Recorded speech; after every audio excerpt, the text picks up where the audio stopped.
Yo, what is going on, everybody? It's your boy Sonny here, coming at you guys with another Neverwinter video. And today I'm going to be doing my tank setup. As you guys already know, I already made a DPS setup, so if you haven't seen that and have a DPS class and you're not sure about, make sure to go ahead and check that out on the channel.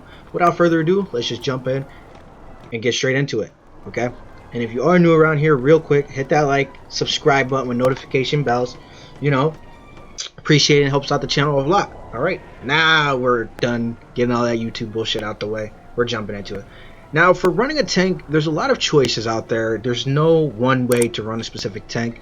I'm just going to be showing you by the title and thumbnail, everything that I personally think you should run.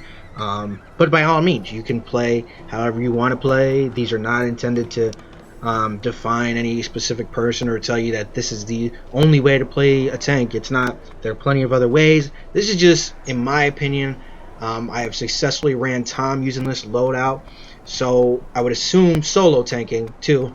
So it's beneficial then for everybody, I feel, just to get this information out there, because a lot of the times I notice within the community of Neverwinter, people like to keep the shit a secret, and I don't know what the sense of that's for. Sure, you spend a lot of time, wasting retraining tokens, but at the end of the day, if more people know how to play their class, the whole game as a whole is going to be better. And for me, I don't know what's so big about just sharing information and letting everybody know out there what's going on. But that's just my 2 cents on that. Anyway, for the head, there's a couple different choices out there. You can use the Protector's Feathers Helm, which is the defense one of the DPS for the 5% extra damage in the Underdark. You can use that, or you can use any kind of headpiece. I prefer this one, actually, because this helps out in Tom and in boss fights in general, because when in combat with only one enemy, your defense and critical avoidance is increased by 1500. It has deflect, combat advantage, and of course, the combined stats, and it's 1000 gear. Okay, for the chest, I use the Bark Hide. Now, I like it because of the Warden's defense equip bonus. When you are damaged for more than 15% of your maximum hit points in a single blow, you take 3% less damage for 10 seconds. You can use that.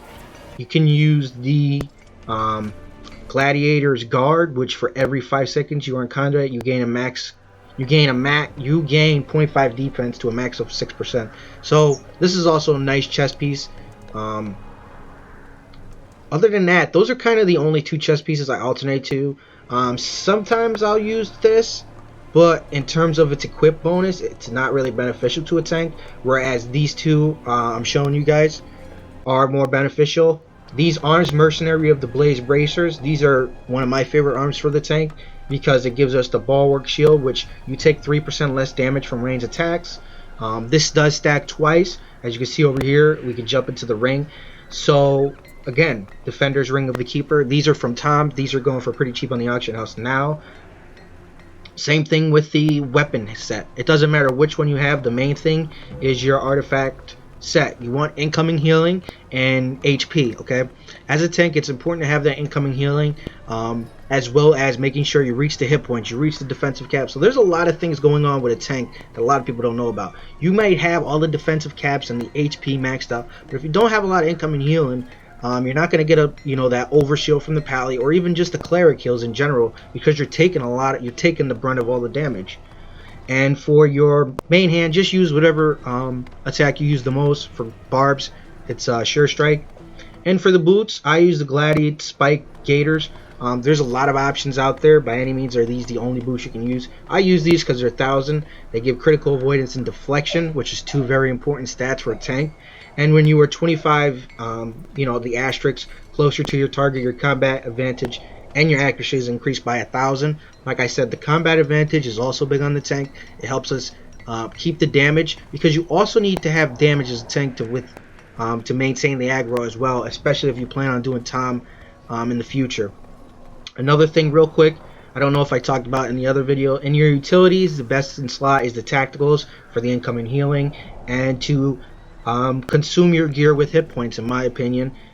Getting hit points is one of the harder things to achieve, because you can't get it from your companion as you can with using empowered for power and stuff like that. So that's a big minus. For artifacts, anything with hit points is big. I use the books because the set bonus gives you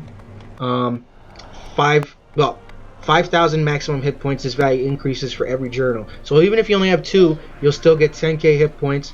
So right here off these artifacts, I'm getting 15k. Like I said, you can use, the globe, the sigil of the paladin, even the Halaster scepter, right?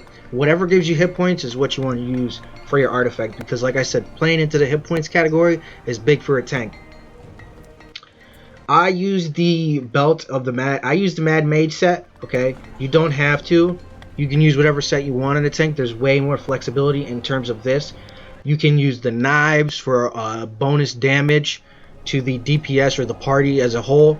You can use the globe for the more defensive capability every time you use a daily. I just like the Mad Mage because it's a more consistent set bonus, and the stats you get from the set itself is pretty nice for the tank. The neck gives you armor pendant crit, as the waist gives you intellect and charisma, and the points truthfully don't really give you that much on a tank to make that big of a difference. So say if I really wanted to, you can be like, well, Sonny, can I use the this gives you strength and con, and you figure con is big on a tank, but truthfully the amount of hit points you get is not as big as you might think. For the shirt and pants, it really just depends on whatever shirt and pants you has. Now there is a shirt out there, I don't have it, okay? It literally does the opposite effect of this. When your stamina is over 75%, you take less damage, okay? 3% less damage from attacks, which is a really awesome shirt. I haven't been able to get it though, so it kind of sucks, but it is what it is. So if you don't have that shirt, then you can just use whatever one you want, and same thing with pants. There's not really a specific pants out there that will be more beneficial for a tank. Whatever one that you can get at the highest item level for the most amount of hit points, in my opinion, will be beneficial. Talking about what you should put points into, I went with con and dex. You can go con and charisma, you can go con and strength. I use a dex just due to the fact is the movement speed is pretty big in groups. Getting to the mobs first and making sure you get the aggro first is important to a tank. Moving on to the last ring here real quick, I use this Daily Defiance. Now you can use another defensive ring, right? You can use the Ebonized ring, anything in my opinion with double defense. Now sometimes tanks will use a double offensive ring to help out with the stat caps, but in my opinion, having those extra hit points, and you can still, as long as you have the right companion gear, you'll be fine in terms of hitting those stats. And with this rings, whenever you use a daily power, your damage resistance increased by 3% for 5 seconds, along with using the stamina regen consumables from the market on the waist, 2 rings in the neck, just to help out with that. Moving on to the companions, I use the Ion Stone of Might for the increase in hit points. So anyone out there, in my opinion, that increases your hit points is a beneficial companion. So that is why I went with this one. Like I said, there's plenty of them out there. I just got this one, and whatever, it doesn't matter. It kind of does. I mean, in my opinion, it does a little bit matter for the equip bonus, right? I feel you don't want something like the bullet pup on a tank. That's why I went with this one. But if you only have the bullet pup, and that's the only companion you have at legendary, then of course use whatever companion you have at legendary, because a legendary will be better than an epic. Moving on to the companions themselves, this is actually wrong, so I'm not sure what happened there, but as you guys can see here, hit points, incoming healing, right? Again, hit points and hit points. On your companion yourself, you're going to want to maximize your hit points as well as the incoming healing. Now there is a companion on the auction house that is really good for tanks, but it's ridiculously expensive, and I don't really feel and let me just see if I can find it real quick. It's a rare. I think I spelled it right. Yeah, it's right here. Red Dragon Stone. Oh, this went down 500k. Last time I checked, dude, this was up towards 1 million. So this is actually going down in price. But this is actually a more beneficial one for your utility and defensive slot, because it gives you the hit points along with the incoming heal bonus, right? And that's also big. As a tank, you should roughly have, for Lam, I would say 30, and for Tom, upwards to 50. 40-50 range is beneficial, but there's no cap on incoming healing as well, so just bear in mind to that. Moving on to the companion bonus, I use Redemption. Okay, chance on a hit to heal your you and your companion for 4% over your maximum hit points. So it's just a nice little heal over time. And you'll see if you check your bar up here, it goes off quite a bit. Because like I said, you're taking the brunt of all the damage. As well as, I just want to make sure I use the right one. Right here, armor break. Right? Or fortification. Chance on a hit to increase your def... No, that's the wrong one, sorry.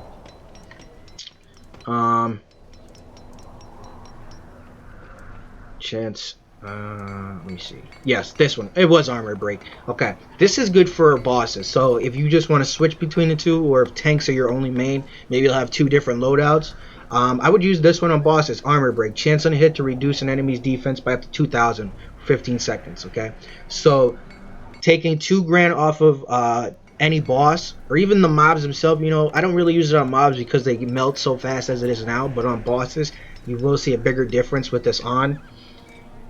And in terms of your stable, I went with the T-Rex just for the group buff. You can also use the Swarm. You know, and having a legendary mount is more of just like a niche thing. It's not completely necessary to have.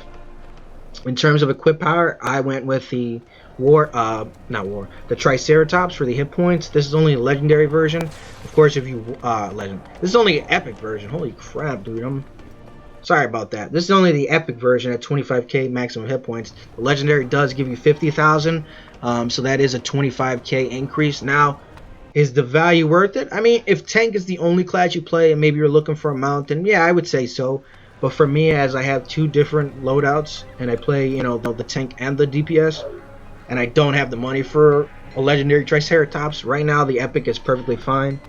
And yeah, I mean, that's pretty much it in my opinion. You know, like I said, these are the things that you don't necessarily have to use by any means, but these are the things that I recommend people use out there, or kind of put you guys in the right direction. You know, maybe you might take a look at my stuff and be like, well, I can use this, or I'm going to swap this for something else, and that's perfectly fine. It's just whatever your preference is, but I just like to make these videos to kind of just help out the community as much as I can and do my fair share. And yeah, let me know in the comments if this helped you, or you have any requests for a video. Anyway, it's been your boy Sunny here, and as always, I will check you guys out on the next one.